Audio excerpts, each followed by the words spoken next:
най-надценените професии. 9 модел. Снимките са готини, но често работата е по цял ден. 8 актьор. Снимачният процес е интересен, но понякога чакаш с часове за една сцена. 7 певец. Сцената е магия, но зад нея стоят много репетиции. 6 инфлуенсър. Снимките изглеждат точно спонтанни, но често са добре планирани. 5 спортист. Състезанията са вълнуващи, но изискват ежедневни тренировки. 4 готвач в луксозен ресторант.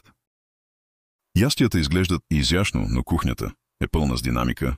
3 пилот. Виждаш света, но графикът е непостоянен. 2 журналист.